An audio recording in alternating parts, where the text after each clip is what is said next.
Priatelia, vítajte pri Chcemviac podcaste. Moje meno je Martin Viglaš a dnes nás čaká veľmi špeciálny podcast, ktorým nadväzujeme na sériu o vzťahoch, ale tento raz sme si zavolali do podcastu rečníka, komunikátora a evanjelistu Michaela Otsa, ktorého ste možno počuli alebo mohli ste ho počuť na konferenciách EVS v Prešove.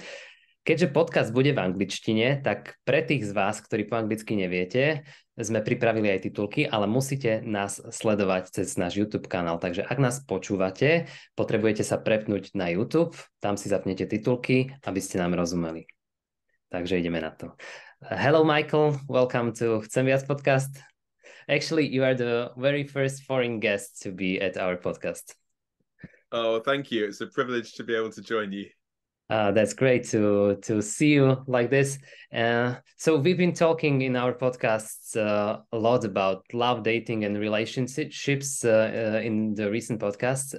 What if you tell us a little bit about your story of love, dating, and relationships? Because I know that we've met, I don't know, maybe 10 years ago, and you've been single for quite a lot of time. So how did you handle that?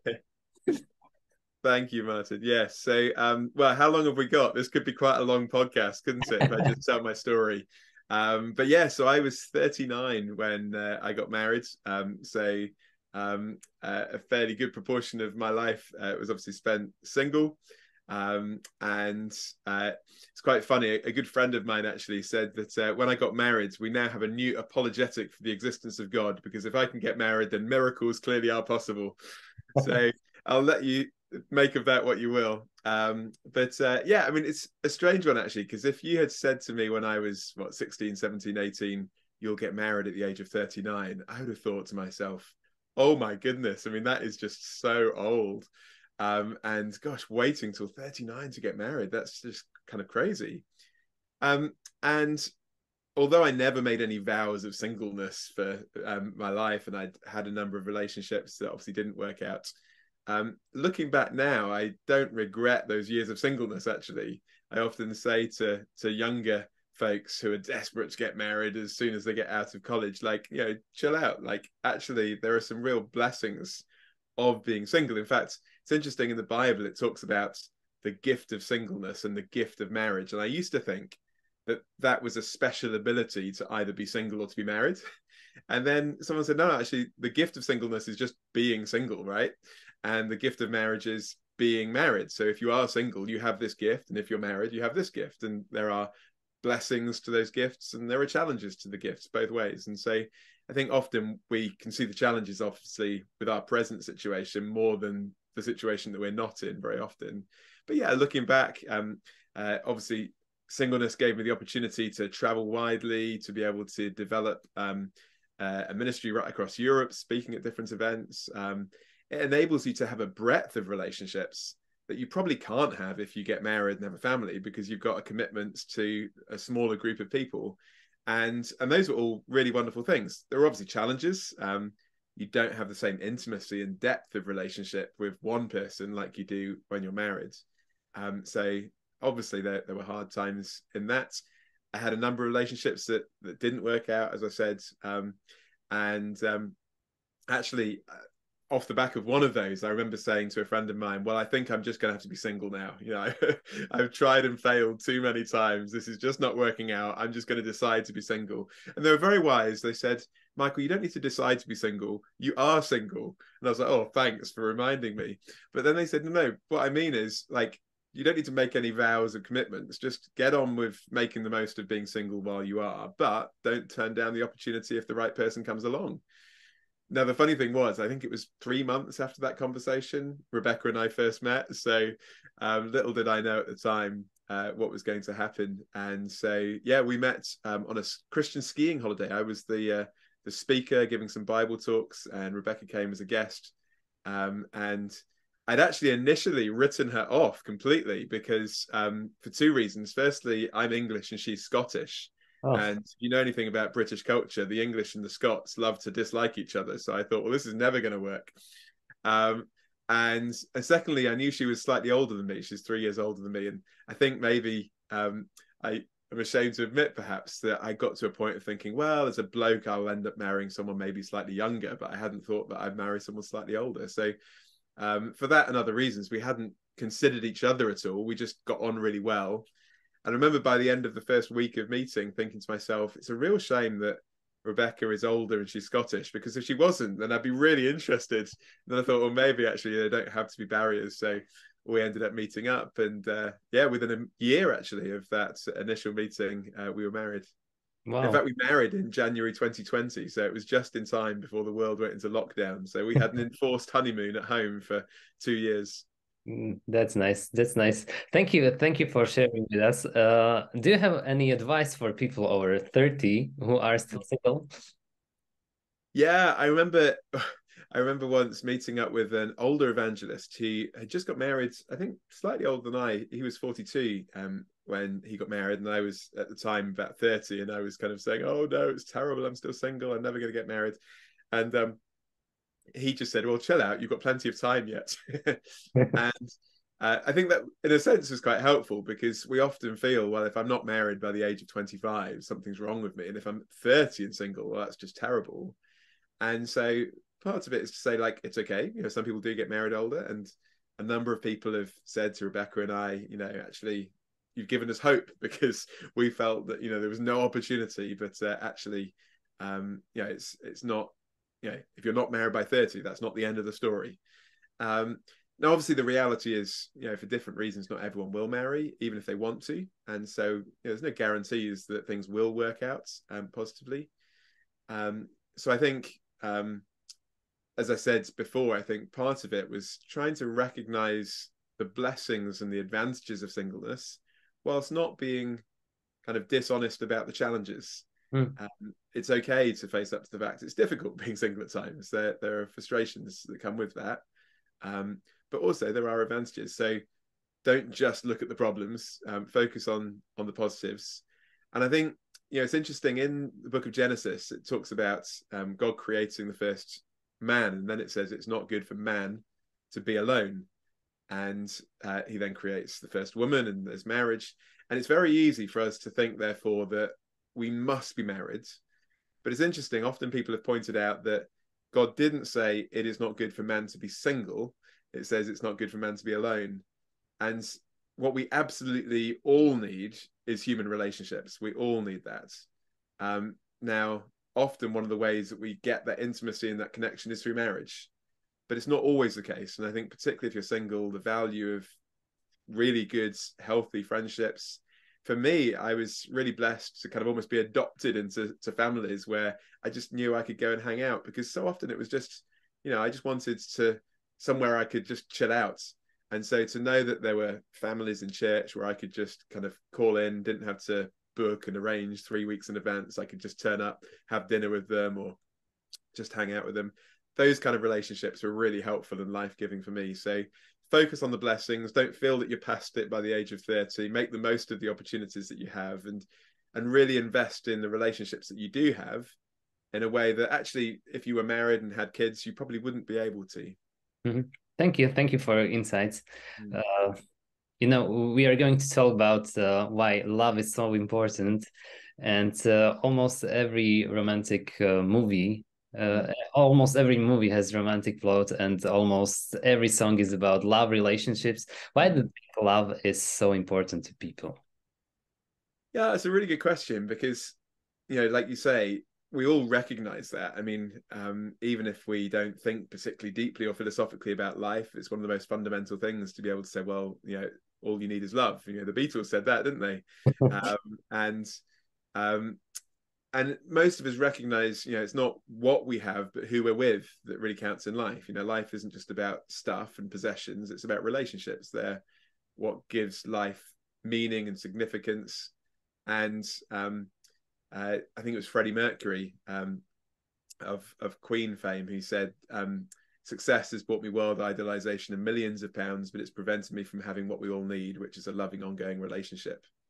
And so many people who've achieved great success, accumulated great wealth, managed to, you know, get in great positions, recognize actually it's not those things that make life worth living. It is the relationships that we have and the quality of our relationships.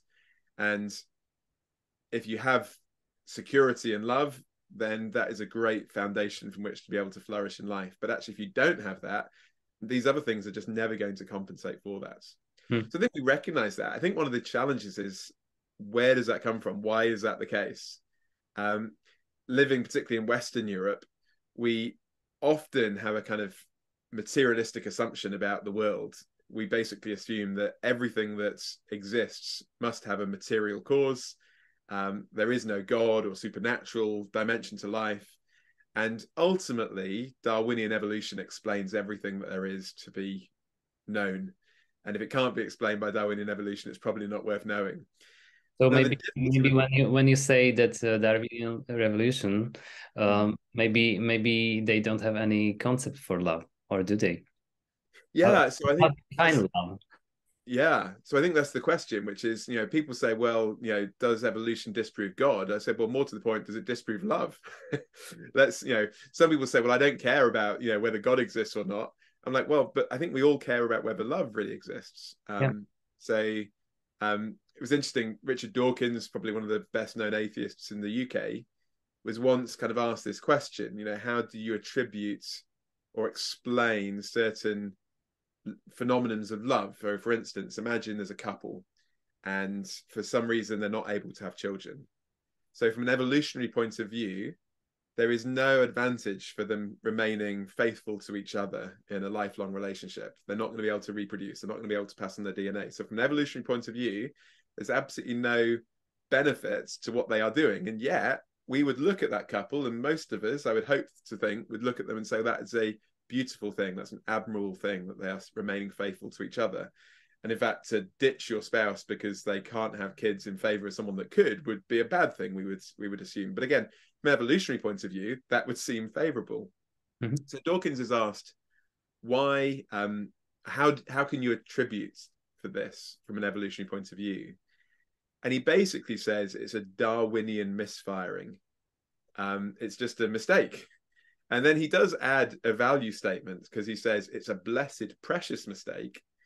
But then I'm not sure where he gets that value judgment from, because it's clearly not from within the evolutionary worldview, which he's trying to explain everything with.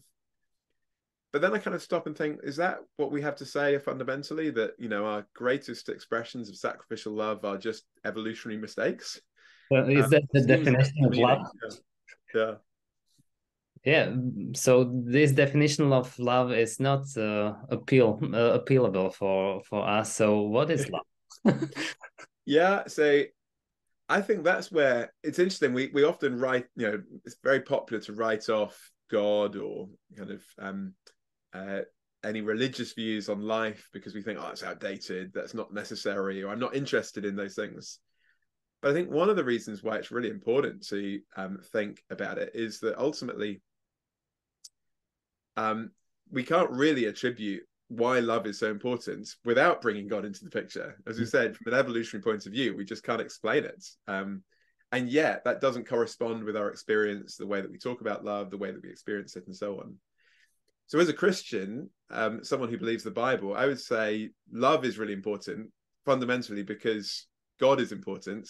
And fundamentally, the most basic thing the Bible says about God is that God is love. There are things that God does in response to different situations, but what God is fundamentally from eternity past to eternity future is loving. And so it's the most basic, the most fundamental thing we can say about God. Now that's important because right at the beginning of the creation story, we read that God creates human beings in his image, that both men and women are a reflection of the image of God. Doesn't obviously mean that we look like God. God is spirit, but it's saying something of God's characteristics, something of God's attributes are reflected in humanity. So if the most fundamental thing we can say about God is that God is love, I guess the most basic thing we can say about human beings that we were created to love and to be loved because we're created in the image of a loving God. And so I would say from a Christian point of view, love is fundamental because it's fundamental to who God is and fundamental to the way that we're created, which seems to resonate with the way that we feel about it. This is not just an accident of the evolutionary process. This seems more important than that. It's more fundamental to life. Yeah, I like that, but maybe someone could ask, okay, I like the concept of love and being loved by God and things like that, but it's hard for me to find true love. Why it is so hard to find? Yeah, and that's a really good question, because we could talk about the importance of love, but saying that love's important, saying that we are created for love, doesn't mean that necessarily we all find the love that we long for. In fact, that's fundamentally often one of our problems, isn't it? That we have this aching longing that isn't always fulfilled. Yeah. And even if we are in relationships, we find that aching longing is not fulfilled. So it's, it's very easy. We talked about singleness earlier, to think, when you're single, oh, if only I were married, that aching longing would be fulfilled. But then the problem is, many people get married and they find actually that longing they have isn't completely quenched. There is something that they still desire. And again, I think it's not that human relationships are unimportant. The Bible does say that God created us to have relationships with each other. It talks about marriage as one of those relationships, but it's not the only one, of course, is it? We have family relationships, we've got friendships and so on. But the Bible also talks about this kind of vertical dimension to love, which is that we're created to know and connect to God himself, a God who is love. And no amount of horizontal love, human love, will ever be able to compensate for the lack of that connection with God and his love. Think of it this way. I often say to people, God is the source of love. And if we disconnect ourselves from the source, then of course we will run dry. It's a bit like, if I take my phone and I plug it into the wall, it's great, it's charged up. But the moment I unplug it, the battery starts to run down. And unless I can plug it in again and get connected to the source of power, eventually it's going to die. And we're a little bit like that. If God is the source of love, connected to God, we are connected and filled with the love that God has for us. But disconnected from God, well, actually, it's no surprise then that we start looking for what can only come from God from other people.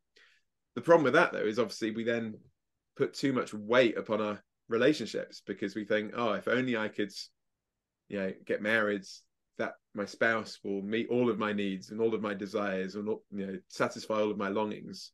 And the reality is, as beautiful as that sounds, actually it's unhelpful, because no human being can ever really replace the kind of love that fundamentally we were created to get from God. Yeah, that's what we've been talking about in our previous podcast. That we need a different source. So maybe you can give us some example. How can anyone become loved by God, or how to enter the relationship with God? How is it possible? Maybe someone is listening and is saying that I want that relationship. I want to be loved. How to get into it? Yeah. No, that's a really great question. I think, fundamentally, one of the first things is to recognize that we don't currently by default have it. So to take the big story of the Bible, although humans were created to be known and loved by God and to love him back in return, the tragedy of human history is that so often we haven't. And so by default, we find ourselves disconnected from God by our own attitude, and also by our actions, by the way that we live. We end up living in a way which hurts God and hurts other people. And all of these things, the Bible word for it is sin, create a barrier, as it were, between us and God. It's a lovely sunny day here in England at the moment, and the sun is shining. But, most days in November, the sun doesn't shine in England. It's normally very grey and very cloudy. Now, of course, the sun does shine. It's just that it's normally on the other side of the clouds, so we cannot see its brightness. We cannot feel its warmth. But when the clouds are taken away, suddenly, wow, the sun is there. And I often say, well, there is a barrier like the clouds between God, whose love is directed towards us, and us. And that barrier is the wrong in our lives, the way that we've lived and treated God, the way we've lived and treated others. And so if we are to come to experience, to feel and to know God's love, that barrier needs to be taken away. Fundamentally, that's why Christians speak so much about not only Jesus' life, but in particular his death as well. Because the conviction is that through Jesus' death, that barrier of our wrongdoing can be taken away. and we can be brought back into a relationship. In one of the gospel accounts, it tells us that when Jesus was dying on the cross, just across the city of Jerusalem in the temple, the Jewish temple, there was a massive curtain, and that curtain was a kind of big symbol, really, symbolizing that there is no entry for human beings into the presence of God. We're divided, cut off, separated, like a cloud. A curtain barrier is a barrier between us. But when Jesus dies, it says that curtain is torn in two from top to bottom, an act of God, not of human beings, as a big visual aid saying that which used to separate us doesn't have to separate us any longer. Jesus has dealt with the wrong in our lives. He's taken the consequence of it. He's experienced the alienation and the hatred of humanity and the consequence of our sin. And now we can experience his love and his welcome because of what he's done. And that is on offer to everyone. But again, the Bible says we need to choose how we respond to that. I always say, relationships involve choice, don't they? If there's no choice involved in a relationship, then it's not exactly love. And just as that happens in marriage and in friendships, the same is true with God. There is a God who loves us against all the odds, has done everything possible to restore this relationship that was broken. But we have a choice about whether we want to enter into that relationship or whether we choose to reject it. That's our choice to make. And some people say, well, why would God give people that choice? Well, because he wants a relationship. And if you want relationship, then of course you can do all you can to seek to win the other person, but they also have a responsibility and a freedom to decide how they will respond to that love. And in the same way, we have that ability to respond to God's love. Now, obviously, the best thing I would say is to respond to it by coming to experience God's love and to love him back. But of course, the reality is some people choose to reject it. And because, in a sense, God is loving, he allows people that freedom to make that choice as well. Well, I have one last question. Thank you for your insights.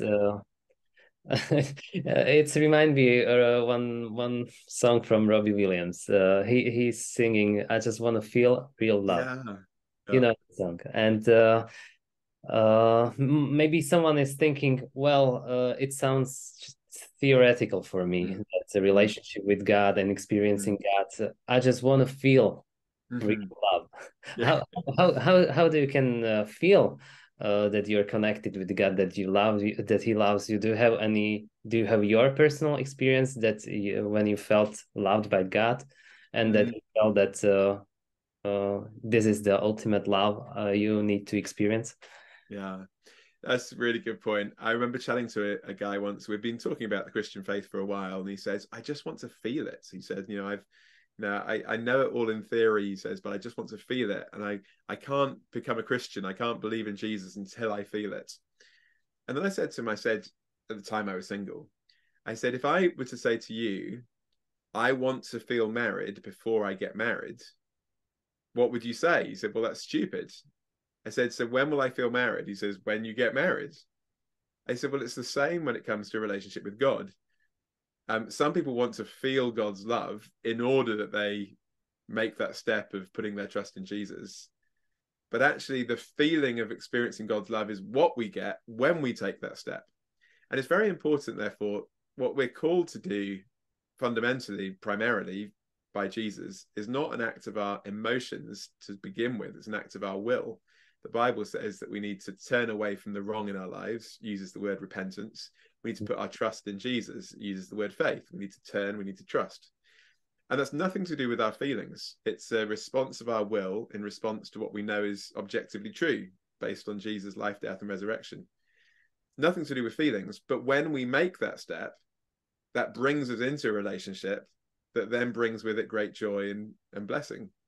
And so I would say, if you want to feel it before you make that step, you'll be waiting a very, very long time. But if you take that step of faith, and it's a step of faith, not a leap of faith, it is a step trusting in what God has done for you, then you find on the other side of the door, wow, there's a great blessing here that I didn't expect. I love the story of C.S. Lewis, the Oxford professor, who was an atheist much of his life, didn't want to become a Christian, kind of kept putting it off, eventually became intellectually convinced of the truth of Christianity, but still didn't want to become a Christian because he just thought, oh, this will be the end of everything. And then he talks about how he kneels by his bed and admits that God is God. And he says, I was the most dejected and reluctant convert in all of England. Because his decision to trust in Jesus was not a decision that he felt. It was a decision of his will based on what was true. But he then wrote this in his biography, which was called Surprised by Joy. And there was a double play on the meaning of joy. His wife, who he met later in life, was called Joy. But also, what he was really trying to say is, when I became a Christian, I discovered a deep joy that I wasn't expecting. But it was what came as a consequence of that step of faith. So I would say, actually, firstly, is it true? Did Jesus live? Did he die? Did he rise again? Is it actually true? It's nothing to do with our feelings. Then are we willing to put our trust in what we know is true? Again, that's an act of our will, not an act of our feelings. And if we do, then the feelings follow. And I would say feelings are not unimportant as a Christian. And, there are times in my life where I feel a great sense of God's love, but they're not the foundation, because my feelings go up and down depending on the weather, which in Britain is, every day, or what I've had for dinner, or how much sleep I've had. But the foundation of Jesus' life, death, and resurrection doesn't change. So it's seeing those feelings as a consequence, not as the foundation, that I think I've found really important. And that's just given me a stability. And the other thing is also worth remembering is that just as in a human relationship, we don't have the same intensity of feelings all the time. That's certainly true in marriage and in friendships. It's also true with our relationship with God. Some Christians get worried because they think, I'm feeling cold in my Christian walk. Now, if that's a permanent experience, then yes, there is something wrong. But if that's a season or a period that we're going through, that can be quite normal. And in one sense, it's nothing to worry about. Just as in a human relationship, there are times when we'll experience God's love. So in my relationship with God, there have been some real high points. There have been times when I haven't felt God's love at all, sometimes for longer periods when I've been through difficult times. But that's why I love that verse in the Bible. God showed his love to us in this, that while we were still sinners, Christ died for us. So the demonstration of God's love is objective, not subjective. And someone said, don't interpret whether God loves you through the circumstances of your life, because they will change. Always interpret it through the cross of Jesus. That doesn't change. And we go back to that basis from which we know that God loves us. Thank you, Michael. It's funny for me that we started with love, relationships, dating, and we ended up in the love of God, and we changed the subject from the relationships with another people to relationship with God, but that's the source of everything we need. So thank you for being with us in this podcast. You're welcome.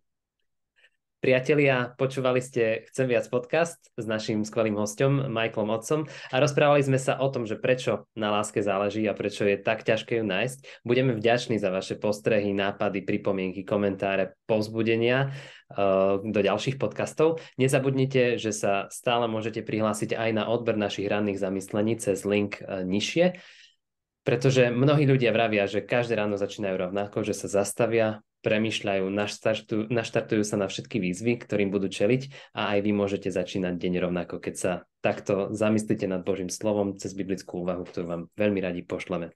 Ďalšie podcasty nájdete na našej stránke chcemviac.com alebo na našom YouTube kanáli alebo na Spotify, na Apple podcastoch či iných streamovacích platformách. Počúvali ste Chcemviac podcast, toto boli Michael Ots a Martin Viglaš. Ahojte.